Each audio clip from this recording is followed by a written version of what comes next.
Yield जो है वो पहले 60-80 टन पे जाते थे, अभी वो 30 टन भी नहीं आ रहे। एक बरस ठहर के फार्मर को 25 और 30 टन अगर मिल रहा है तो फिर उसका कॉस्ट ऑफ कल्टीवेशन भी उसको जस्टिफाई नहीं होगा। मैम, मिट्टी की सेहत को लेकर आज काफी चिंता बनी रहती है, तो बायोलॉजिकल फार्मिंग कोई लंबा या टिकाऊ सोल्यूशन दे सकता है? ये अगर नहीं फॉलो होते हैं पैकेज ऑफ प्रैक्टिसेस तो वो उनको एक्सपोर्ट करना आता ही नहीं है, बिकॉज वहाँ पे रेसिड्यू आते हैं। इसमें पीपीबी लेवल, पार्ट्स पर बिलियन लेवल पे भी रेसिड्यू नहीं रहते। ऐसे खेती कई फार्मर्स कर रहे हैं। सबको पता है कि सोयाबीन है या काउपी है या तूर है, उसके रूट्स पे जो एक गांठ होती है ये राइजोबियम की होती है। तो सबको मालूम है कि ये इसमें एक जीवाणु रहता है। तो वैसे ही जीवाणु अगर मिट्टी में है तो उनको जिंदा रखने की जरूरत है। वो अपना काम फिर खुद जानते हैं क्या करना। फार्मर फर्स्ट पॉलिसी पे मसाई काम कर रही है। हमारे जो प्रोडक्ट्स है, जो टेक्नोलॉजीज है, जो इंडिया में उसको इतने अवार्ड्स मिले हैं, इंटरनेशनली जो इतने अवार्ड्स मिले, वो क्यों ना ज़्यादा देश में जाए। 2023 में ऐसा हमने सोचा कि why not create the one of the largest fermentation units in India. हम फ्रॉस्ट कंट्रोल के ऊपर बहुत काम कर रहे हैं, बायोस्टिमुलेंट, क्लाइमेट चेंज के ऊपर हम बहुत काम कर रहे हैं। ये बहुत सारे ऐसे काम है कि जो इंडिया का इनोवेशन बाहर जा रहा है। जो कुछ सेंटर की पॉलिसीज है वो स्टेट में बाहर जाने के लिए we are trying to create a conduit system.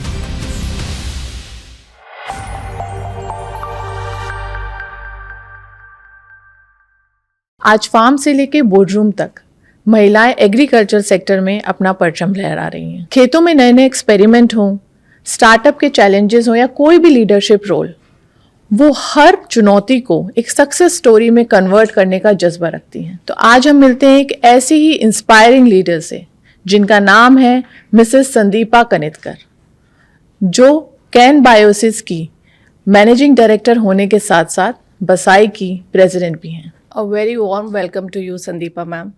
सो सबसे पहले तो मैं आपसे ये जानना चाहूँगी कि कैन बायोसिस स्टार्ट करने का ख्याल आपके मन में कैसे आया? सो मैं 1991 से इस फील्ड में काम कर रही हूँ। And then the first company we found was Krishi Mitra bio products India private limited. So in that company we launched our first patent in 93, Indian patent for production of liquid biofertilizers for the first time in India. Okay. And then we got the WIPO Gold Medal and the National Technology Day Award in 1999. Mm-hmm. And then we started more so to commercialize the invention in 2005. Okay. There's a lot of innovation which has gone into, creating the first microbial product which could be scaled up to any level. So 2005 was to commercialize the inventions of Krishi Mitra bioproducts, more so. So ma'am, इस समय farmers के सामने बहुत सारी problems हैं in the sense कि उनके crop के प्राइजेस, इनपुट प्राइजेस बढ़ते जा रहे हैं, उनके साथ क्लाइमेट की भी इश्यूज हैं। तो उसके बारे में किस तरीके से हम इस समस्या को रिजॉल्व कर सकते हैं थ्रू बायोलॉजिकल्स? अगर कोई भी चीज़ आप ज़्यादा करो तो उसके इल इफेक्ट, साइड इफ़ेक्ट्स नज़र आते हैं। अगर आप खाना भी ज़्यादा खाओ तो क्या होता है सबको मालूम है। अगर आप ओवर यूज़ एंड अब्यूज़ करोगे किसी भी चीज़ का वर्ल्ड में, तो that is going to have some kind of untoward effects which you could not have envisaged first. So in the area of food security, we started using chemical fertilizers, chemical pesticides, which no doubt have given us a great, in fact, result. It has made our nation food secure, right from a ship to mouth economy, as it was called earlier. We have become food sufficient, and we also can help other countries for their food security. But then that has come at a cost. Now this cost is the deteriorating soil health, then the water scarcity. India में पानी की बहुत कमतरता है. Yeah. So there is a problem of water scarcity. There is also a problem of residues in our food, which directly impacts the animal health and the human health. So all these things, they demand that the farmer cannot keep on doing the same things as he was doing before. So that is where the new technology is needed in agriculture, and which is where some of the companies which are there in the agri-biological space are trying to work to impact the, you can say, yields in a manner wherein the profits of farmers are improved without causing any impact on the environment. So the carbon footprint is going to be definitely less, and the farmer is not going to be, just there is no other alternative, as we can say, other than using these agribiologicals for the farmers. So this is where the agribiologicals, they fit in this space of controlling the pest, or improving the fertilizer use efficiency, which is talked about a lot these days after the war situation. Also the climate resilience, and then the soil health, the water, you can say holding capacity of the soil. So all these kinds of things are going to be important, and agribiologicals, they play a significant role in this area. तो ma'am आप microbial technology और biologics में काम करती हैं, अगर आसान भाषा में हम किसानों को ये समझाना चाहें तो कैसे समझा सकते हैं? तो आसान भाषा ऐसी है कि अगर आप यूरिया इस साल आप अगर 1 कट्टा डालो तो एक आपको अगर यील्ड मिल रहा है, तो दूसरे साल आपको ज़्यादा यूरिया डालना पड़ेगा वही यील्ड मिलने के लिए, उत्पाद मिलने के लिए। तो आपका कॉस्ट ऑफ कल्टीवेशन जो है वो बढ़ने वाला है। अगर यही होता रहा तो और ज़्यादा आपको केमिकल फर्टिलाइजर्स वही यील्ड पाने के लिए आपको यूटिलाइज करना पड़ेगा। तो ये कहाँ पे तो चेंज करने की ज़रूरत है, उसको बदलने की ज़रूरत है।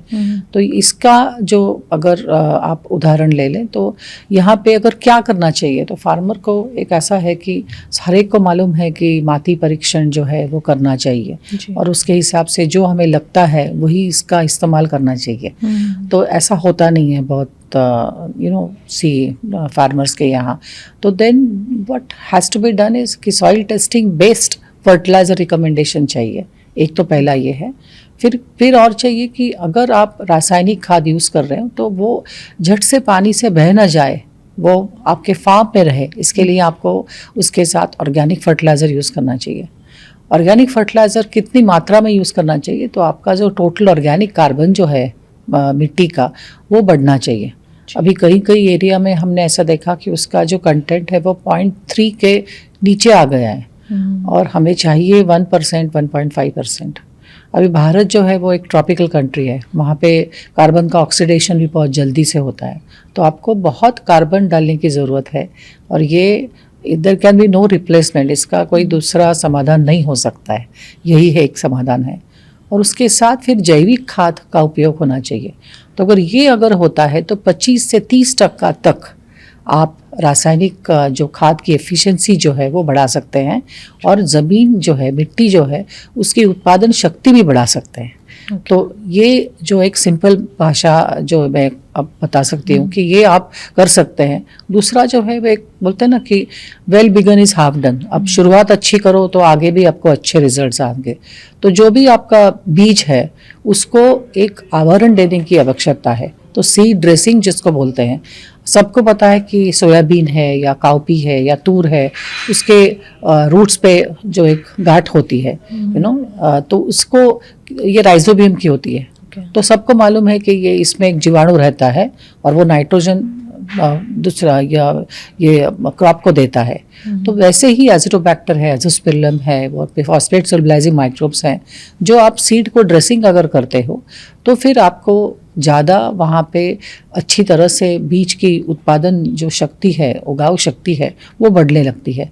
तो ऐसे बहुत से ऐसे और तरीके हैं जिससे आप अपने जो पैकेज ऑफ प्रैक्टिसेस जो फार्मर अभी फॉलो कर रहा है, जो उसका मैं हर वक्त बोलती हूँ कि उसका एक टूल बॉक्स है, वो 40% उसके जो पैसा जो है वो जैविक खाद और ऑर्गेनिक फर्टिलाइज़र के ऊपर उसको स्पेंड करना है ताकि उसको यील्ड में बढ़ोतरी मिले, उसकी कॉस्ट ऑफ कल्टीवेशन कम हो और फिर जो सॉइल जो खराब हो रही है वो बच जाए। सो मैम, कोई ऐसी सक्सेस स्टोरी आप हमसे शेयर करना चाहें किसी फार्मर की जो आपके दिल के बहुत करीब हो? बहुत ऐसे फार्मर्स हैं। इनफैक्ट महिलाएं भी बहुत है ऐसे में। सो मैं महाराष्ट्र से आती हूँ, तो महाराष्ट्र में तो एग्रीकल्चर में बहुत सारे काम चल रहे हैं। तो Maharashtra as you know grape अंगूर बहुत उसका एक्सपोर्ट हो रहा है। तो बहुत से ऐसी महिलाएं हैं कि जिनके पास 1 एकड़ 2 एकड़ क्षेत्र है, वो पोमोग्रेनेट भी उगा रहे हैं कई लोग। तो महिलाएं तो वो 3 से 4, 6, 7 लाख रुपए 1 एकड़ से कमा रहे हैं।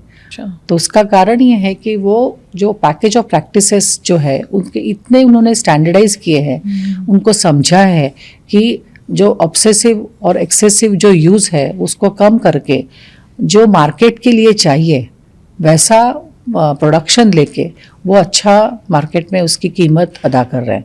और ये एक्सपोर्ट क्वालिटी होने के बजाय फिर क्या होता है, उसमें रेसिड्यू टेस्टिंग होता है।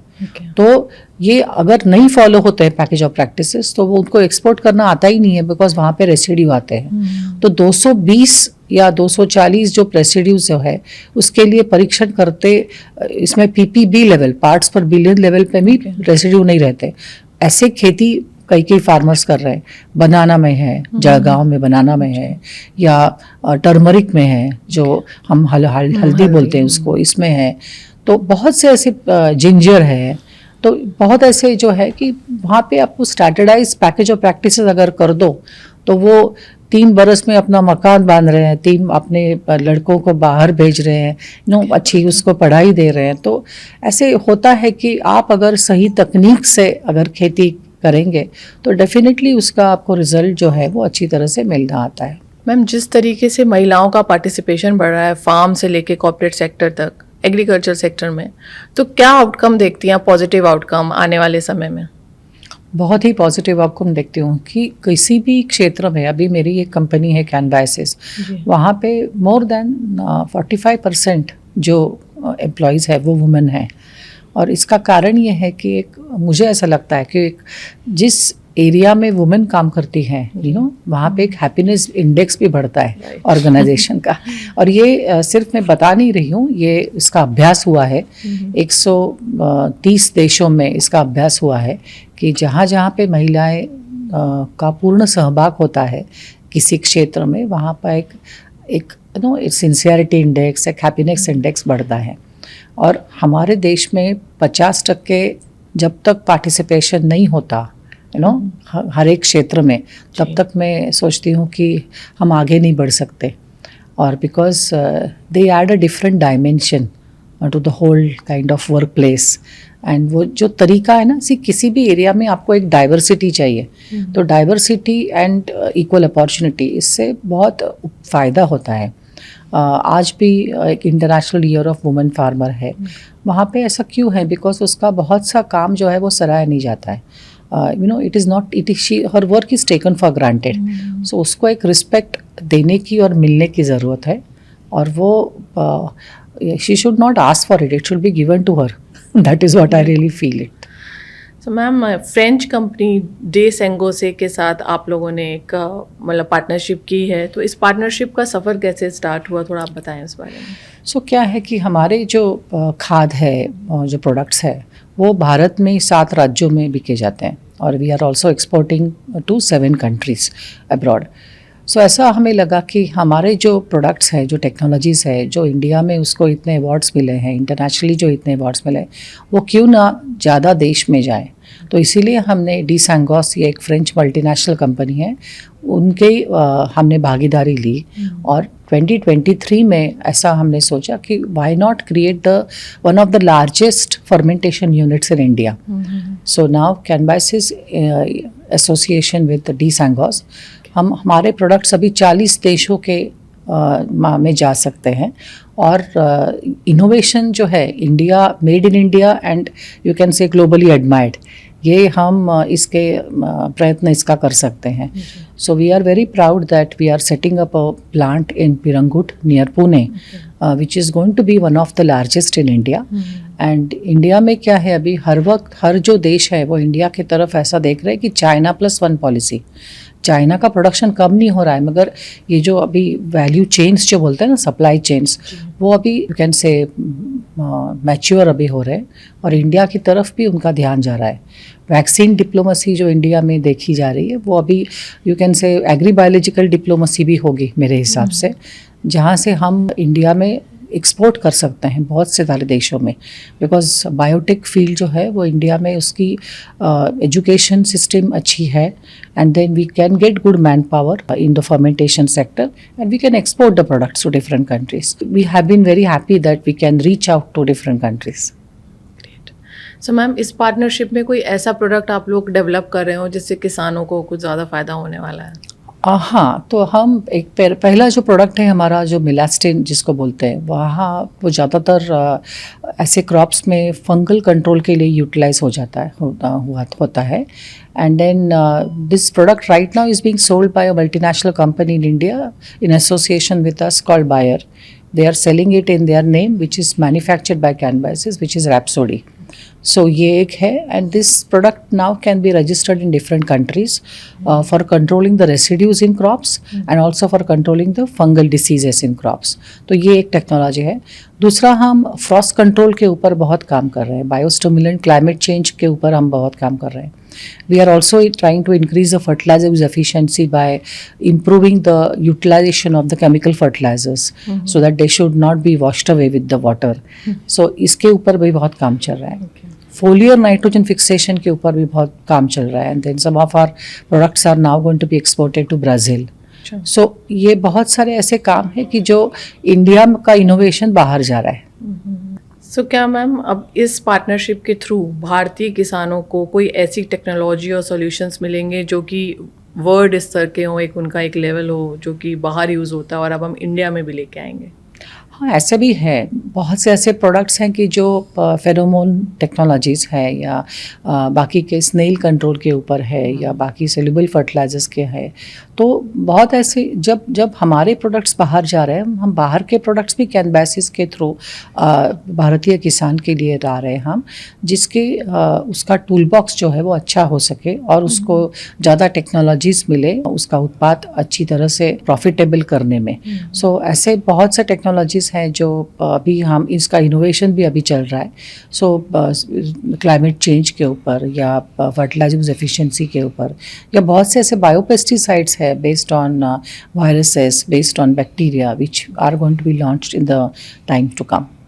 तो मैम कभी कभी ऐसा होता है कि प्रोडक्ट्स बहुत अच्छे होते हैं बट किसानों में अवेयरनेस और ट्रेनिंग कमी के कारण वो लोग उसे यूज़ नहीं कर पाते. तो उस नीड गैप को कैसे फिल करते हैं आप लोग? ये बहुत अच्छा सवाल है कि एक्सटेंशन मैकेनिज्म जो है वो अभी एक company it is not enough to reach the 12 crore land holdings in India.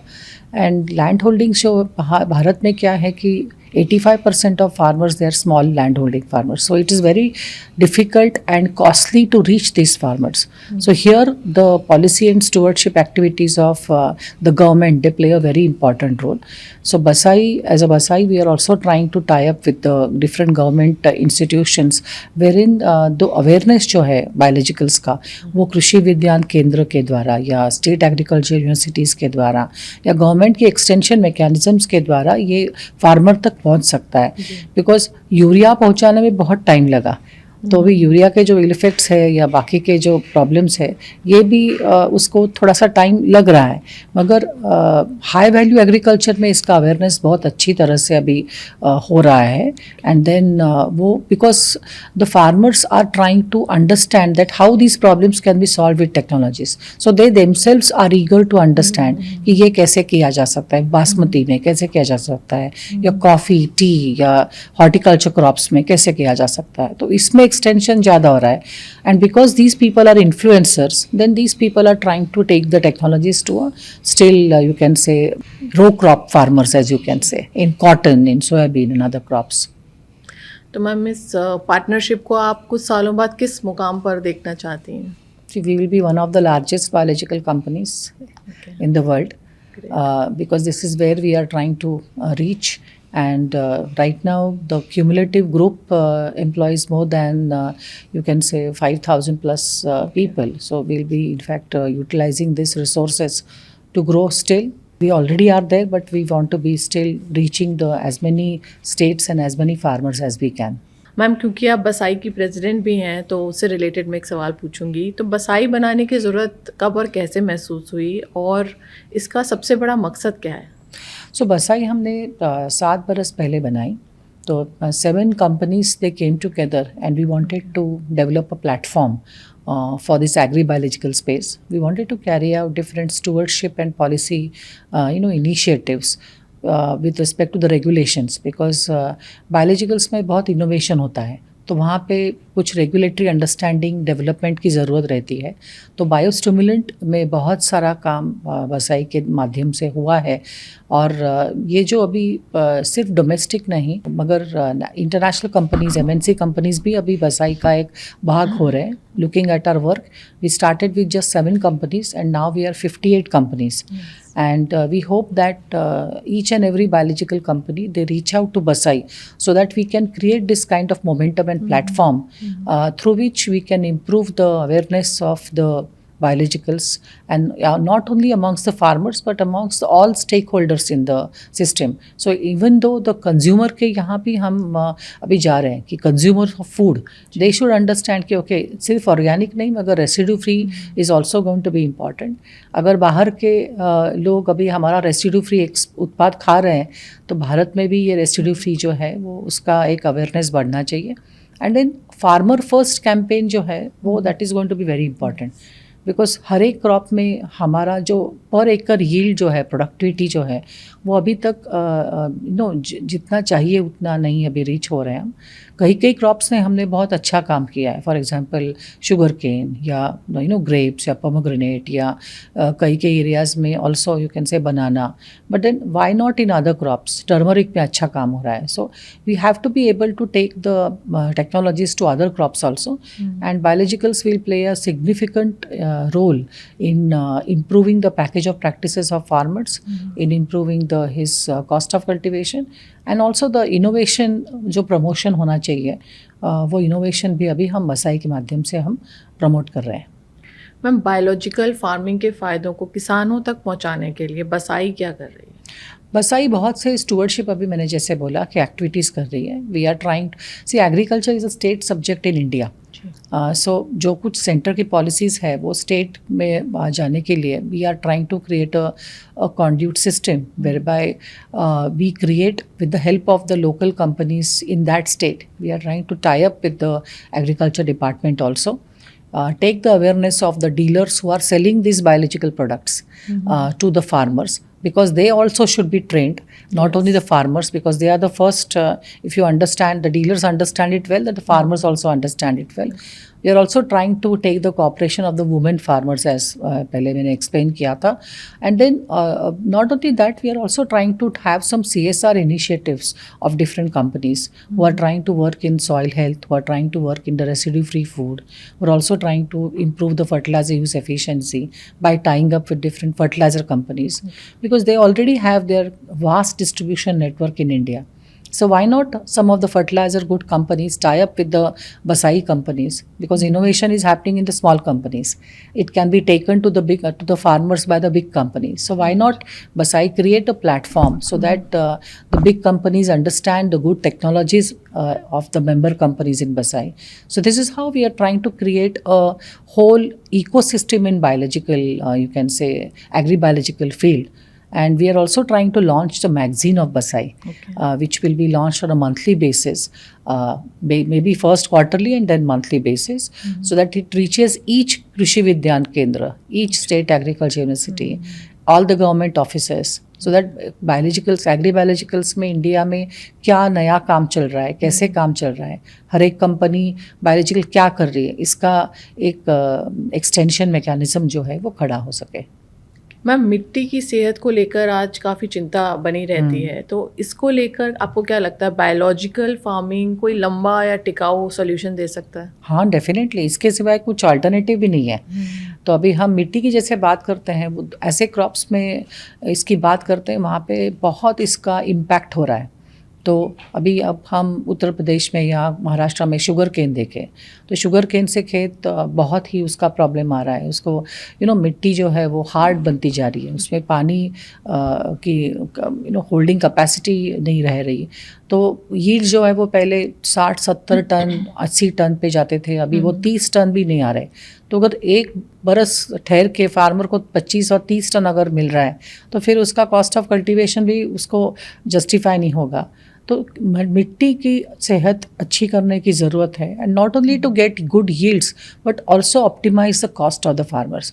आप पंजाब में देखिए तो अभी राइस स्टबल का प्रॉब्लम है, तो that can be put to good use, may be produce alcohol from it, may be produce CNG from it, may be you put it in to the soil by means of in situ incorporation. So हर एक मिट्टी को खाना चाहिए, you know. हम हमारा खाना तो मिट्टी देती है, मगर मिट्टी को खाना कौन खिलाएगा? तो हम we have to be able to, और मिट्टी को खाना सिर्फ और सिर्फ ऑर्गेनिक फर्टिलाइज़र ही और या ऑर्गेनिक ही मिट्टी खा सकती है. बिकॉज मिट्टी खाएगी, मैंने क्या कि जो मिट्टी में जो लाखों करोड़ों जीवाणु रहते हैं, यू नो.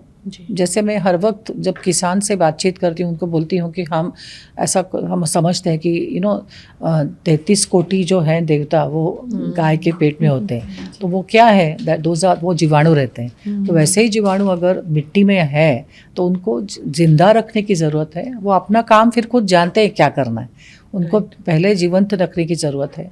सो मैंने जैसे बोला कि उसका एक पैरामीटर है कि 1% ऑर्गेनिक मैटर अगर नहीं है तो definitely it is a compromise soil in all aspects. So biologicals can be used as a mechanism to improve this. So ma'am, खेत बचाओ अभियान जैसे राष्ट्रीय प्रयासों को सफल बनाने के लिए उद्योग और वैज्ञानिक संस्थानों के बीच तालमेल बैठाने के लिए बसाई कैसे काम कर रही है? बसाई अभी जैसे मैंने पहले बोला कि we are trying to interact with the different stakeholders. और खेत बचाओ में जो टेक्नोलॉजीज़ की ज़रूरत है कि अब केमिकल फर्टिलाइजर के साथ बायो फर्टिलाइजर्स का इस्तेमाल कैसे कर सकते हैं, और ये कैपेसिटीज़ से फर्टिलाइज़र कंजम्पशन जो है इसके ऊपर कुछ इम्पैक्ट हो सकता है या नहीं, इसके यहाँ हम अभी काम कर रहे हैं. We are trying to aggregate the technologies and the understanding कि कैसे हम जा सकते हैं. दूसरा जो है वो सॉइल हेल्थ को ज़्यादा प्रमोट करने की अभी ज़रूरत है. And BASAI as on the platform of BASAI we are trying to promote it. We are also trying to promote the biostimulant aspect, because अभी रेनफॉल की डिफ़िकल्टीज़ अभी एल नीनो से अभी आ रही है, वहाँ पे अभी ऐसा ज़रूरत है कि जो कुछ हम यूज़ कर सकते हैं कॉस्ट ऑफ कल्टीवेशन के ऊपर बहुत से ध्यान दें. और बायोलॉजिकल्स का जो अभी रिस्क मिटिगेशन जो हो सकता है बायोलॉजिकल से, तो बायोलॉजिकल जो मैंने पहले भी बोला कि सिर्फ केमिकल से आपको उपयोग नहीं होगा, बायोलॉजिकल और केमिकल इसके हिसाब से अगर खेती आगे जाए तो ही किसान और देश और यू कैन से एनवायरनमेंट इसको फ़र्क पड़ सकता है. तो खेत बचाओ definitely is a very good campaign, and biologicals are going to improve this program in a very kind significant manner. तो मैम, आपको क्या लगता है आगे आने वाले समय में बायोलॉजिकल प्रोडक्ट खेती का एक आम हिस्सा बन सकते हैं? हाँ, डेफिनेटली. अगर मैंने पहले भी बोला कि इसके सिवाय दूसरा कोई चारा भी नहीं है. You have to be able to accommodate biologicals. The farmer has to accommodate biologicals. और कई फार्मर्स तो मैंने जैसे पहले बोला कि 40% तक खर्चा वो बायोलॉजिकल्स के ऊपर कर रहे हैं, फिर 30% केमिकल्स के ऊपर कर रहे हैं फर्टिलाइज़र, और फिर 30% पेस्टिसाइड्स के ऊपर. सो ये अगर उसका जो टूल बॉक्स का अगर मैकेनिज्म रहता है, डिस्ट्रीब्यूशन रहता है, then definitely the optimisation of cost starts happening. And this is how the biologicals are trying to gain entry into not only the farmers you can say field but also his heart and brain, so that he also understands कि मेरे ये मुझे करना है. And then high value farmer see horticulture produce अभी normal cereal produce के आगे जा रहा है. वो क्यों जा रहा है? बिकॉज जहाँ पे प्रॉफिटेबिलिटी है वहाँ पे मार्केट जाएगा, वहाँ पे किसान जाएंगे. तो किसान को भी ऐसे अभी समझ में आ रहा है कि unless and until he improves his package of practices with new age technologies, maybe वो digital हो, maybe वो drone हो, कैसे भी हो, he has to be able to utilize the new technologies and see to it that then the जो उसका है ना फिर भी इंश्योरेंस काम करने लगेगा फिर, because he has taken the risk mitigation protocols and management protocols in a good manner. Because market में हाथ तो नहीं है मगर कॉस्ट तो अपने हाथ में है. So that is the way in which you have to look at biologicals. और मैम, एक बहुत इम्पॉर्टेंट सवाल है कि बसाई सरकार और इंडस्ट्री के साथ मिलकर क्या बदलाव लाना चाहती है holistically? We have to be able to transition the farmers toolbox so that the soil health improves, so that the farmers profits improves. तो बसाई में फार्मर फर्स्ट पॉलिसी पे बसाई काम कर रही है. So we are trying to see to it that कि बायोलॉजिकल्स में सरकार का ध्यान और कैसे जाता है, हमें बजट प्रोविजंस कैसे मिलते हैं, मेक इन इंडिया इनिशिएटिव में हम सरकार के साथ कैसे और काम कर सकते हैं, अगर एग्री बायोलॉजिकल्स में अगर PLI ला सकते हैं या नहीं। और एक बड़ी इंडस्ट्री जो है अभी 3-4 हज़ार करोड़ की इंडस्ट्री है बायोलॉजिकल्स, वो अभी 15 से 20% कैगार के साथ ग्रो हो रही है। That means around 4 to 5 years it will double. So 5 years में अगर डबल होने वाली इंडस्ट्री है, ग्रोथ अच्छा है, एक्सपोर्ट पोटेंशियल अच्छा है, तो सरकार को एग्री बायोलॉजिकल्स के यहाँ पे उसका ध्यान आकर्षित होना ही पड़ेगा, बिकॉज फार्मर को ज़रूरत है और सरकार को भी फार्मर्स को कुछ अच्छी देने की चाह है। सो हमारा एग्री बायोलॉजिकल सेक्टर के लिए बजटरी प्रोविजंस भी जो है वो भी और बढ़ने चाहिए, एंड देन उससे फ़ायदा ही होगा। This is what we also envisage. Ma'am, आज देश में लाखों महिलाएं खेतों में काम कर रही हैं, बट कहीं ना कहीं उनकी पहचान सामने नहीं आ पाती, तो उनके इस योगदान को आप कैसे देखती हैं? उनका योगदान बहुत ही डीप है, that is what I can say. And उनका योगदान एक प्लेटफॉर्म पे आना चाहिए। तो बसाई में we have launched an initiative called SHE. That is not only limited to women farmers, that is also limited to all the stakeholders, which revolves around sustainability, health and economy. Because अगर sustainable है तो health of the economy, health of the human, health of animal और अच्छा होगा। तो जो भी technologies, जो भी काम एक क्षेत्र में हो रहा है उसको बसाई अभी एक अवार्ड के द्वारा उसको सम्मानित कर रही है। तो we are also trying to respect and reward the contribution of the women in agriculture. और मैम, आखिर में एक बहुत ही महत्वपूर्ण सवाल मैं आपसे पूछूंगी कि क्या एग्रीकल्चर सेक्टर में महिलाओं का रोल आगे आने वाले समय में बढ़ रहा है? कई तो विलेजेस ऐसे हैं जहाँ पे जो पुरुष जो है वो शहरों में जाके काम कर रहा है और खेती की देखभाल उनकी महिला ही कर रही है। तो बहुत से ऐसे एरियाज़ हैं, कोंकण में है, उत्तर प्रदेश में है, बिहार में है, बहुत सारे क्षेत्र में। तो वहाँ पे उनको एक संगठित करने की ज़रूरत है। और हर एक क्षेत्र में ऐसा काम अभी हो रहा है कि सेल्फ हेल्प ग्रुप्स जो है उनके माध्यम से या बाकी FPOs के माध्यम से संगठित होके उनको ट्रेनिंग और प्रशिक्षा देके, अभी ड्रोन दीदी, लखपति दीदी जैसे बहुत से अभी प्रोग्राम्स अभी हैं, वहाँ अभी उनका सहभाग जो है वो कैसे लेके फिर उनको एक मार्केट के यहाँ कैसे ला सके, फूड प्रोसेसिंग के क्षेत्र में कैसे ला सके, अभी ये बहुत अच्छा काम अभी हो रहा है। एंड वो और ज़्यादा की ज़रूरत है, because see some examples are very good but this examples have to be scaled up so that they start creating an impact in the economy. That is what we feel. तो thank you so much ma'am, आप हमारे show पे आई और इतनी महत्वपूर्ण और दिलचस्प जानकारी आपने साझा करी। Thank you so much. Thank you so much and welcome. It was nice talking to you. Same here ma'am. So ऐसे ही इंटरेस्टिंग और इंस्पायरिंग पॉडकास्ट देखने के लिए बने रहिए किसान ऑफ इंडिया के साथ। Thank you so much. किसान ऑफ इंडिया के YouTube चैनल को सब्सक्राइब करने के लिए नीचे दिया हुआ सब्सक्राइब बटन दबाएं और किसान ऑफ इंडिया से जुड़े सभी अपडेट्स को पाने के लिए बेल आइकॉन दबाना ना भूलें। जो है आपके आसपास, आपके शहर का खास, वो दिखाएगा आपको DNN 24, आपका अपना डिजिटल न्यूज नेटवर्क। तो फिर कीजिए लाइक, सब्सक्राइब और फॉलो।